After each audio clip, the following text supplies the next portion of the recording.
किसी एक गांव में बहुत ही ज्ञानी पंडित रहता था। पंडित आजू बाजू के सारे गांव में बहुत प्रख्यात था और इसी वजह से वह धनवान भी था।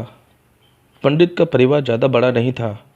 पंडित अपनी पत्नी के साथ अपने बहुत बड़े घर में अकेला ही रहता था, क्योंकि पंडित के कोई बेटा नहीं था और एक बेटी थी जिसका विवाह पास के ही एक गांव में श्रीमंत लड़के के साथ हो चुका था। पंडित ने शादी से पहले अपने होने वाले दामाद की अच्छे से जांच पड़ताल की थी और अपनी बेटी का भविष्य भी ठीक ठाक से पढ़ा था। तब जाकर उसने अपनी बेटी की शादी की थी। लेकिन चंद सालों में ही पंडित का दामाद बुरी आदतों के चंगुल में फंस गया।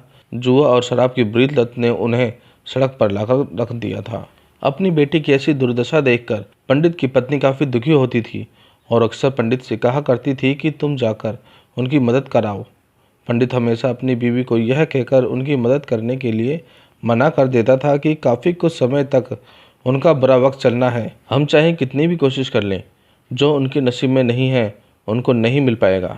पंडित की ऐसी बातों से उनकी पत्नी बहुत ही दुखी हो जाती थी और मन ही मन सोचती थी कि कैसा स्वार्थी पति है, अपनी बेटी को इतने कष्टों में देखकर भी उसकी मदद करने के लिए मना कर रहा है। आखिर भगवान ने हमें इतना सारा धन धान्य दिया है, उसका क्या करेंगे? हमें कोई और औलाद भी तो नहीं है, ले देकर एक यही बेटी है और इसके लिए भी हम कुछ नहीं करेंगे तो किसके लिए करेंगे?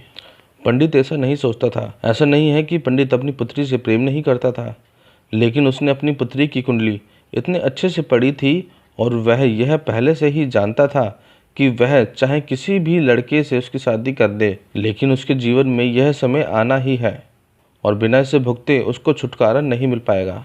एक दिन खाने पीने के लिए भी मोहताज हो चुके पंडित की बेटी और दामाद दोनों घर पर आए। पंडित की बीवी और पंडित ने उन दोनों का बहुत खूब अच्छे से आदर सत्कार किया और खूब खाना खिलाया।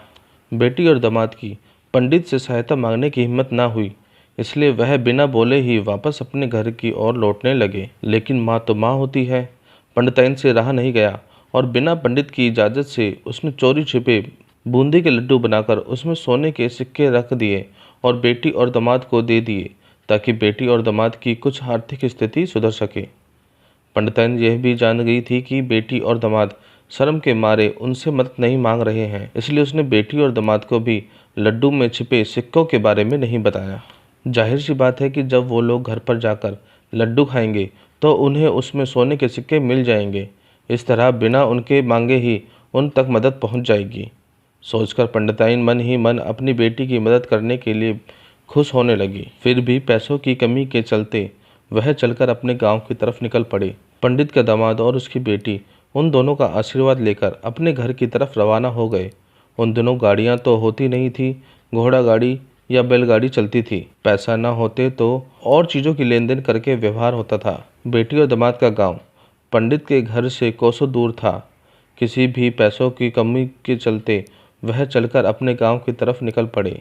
थोड़े दूर ही चले थे कि पंडित की बेटी के पैर में मोच आ गई और अब उसका चलना मुश्किल हो गया। पंडित के दामाद ने जब देखा कि उसकी बीवी अब बिल्कुल चलने में सक्षम नहीं है, तो उसने एक टांगा अपने घर तक किराए पर कर लिया। दोनों पति पत्नी टांगे में बैठकर घर तक पहुंच गए, लेकिन टांगे वाले को देने के लिए उनके पास पैसे नहीं थे। इसलिए पंडिताइन ने जो बूंदी के लड्डू दिए थे वही किराए के तौर पर उस टांगे वाले को दे दिए। टांगे वाला बूंदी के लड्डू लेकर वहां से चला गया। टांगे वाला अपने घर की तरफ जा रहा था कि तब उसे एक हलवाई की दुकान दिखी। उसने सोचा कि थोड़े से बूंदी के लड्डू से मेरे घर के लोगों का पेट थोड़ी भरने वाला है, इससे अच्छा मैं इस बूंदी के लड्डू को बेचकर उनसे कुछ चावल खरीद लेता हूँ। टांगे वाले ने बूंदी के लड्डू हलवाई को बेच दिए। जिस गांव में वह हलवाई रहता था, उसी गांव में एक आदमी ने अपने घर पर पूजा रखी थी और उसी पंडित को उस पूजा के लिए बुलवाया था। पूजा में लगने वाले प्रसाद के लिए उस पंडित ने उसी हलवाई से बूंदी के लड्डू लिए जहां पर उस टांगे वाले ने बेचे थे।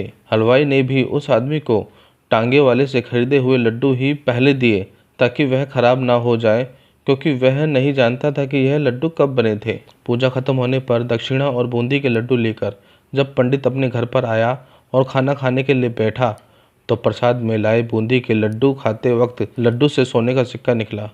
इस घटना को देखकर पंडिताइन की आंखों में आंसू आ गए। पंडित ने जब पंडिताइन के रोने का कारण पूछा, तो पंडिताइन ने पंडित को सब कुछ बताया और पंडित से उनकी बातों पर भरोसा न करने के लिए माफ़ी मांगी। पंडित ने पंडिताइन के आंसू पोंछते हुए कहा कि मैं भी अपनी बेटी से बहुत प्रेम करता हूँ, लेकिन अगर हमने उसकी अब मदद करी तो दामाद हमसे हमेशा ऐसी ही मदद की कामना करेगा और अपनी बुरी आदतों को कभी नहीं छोड़ेगा। पंडिताइन भी अब पंडित की बातों को समझ गई। 2-3 महीने बीत गए।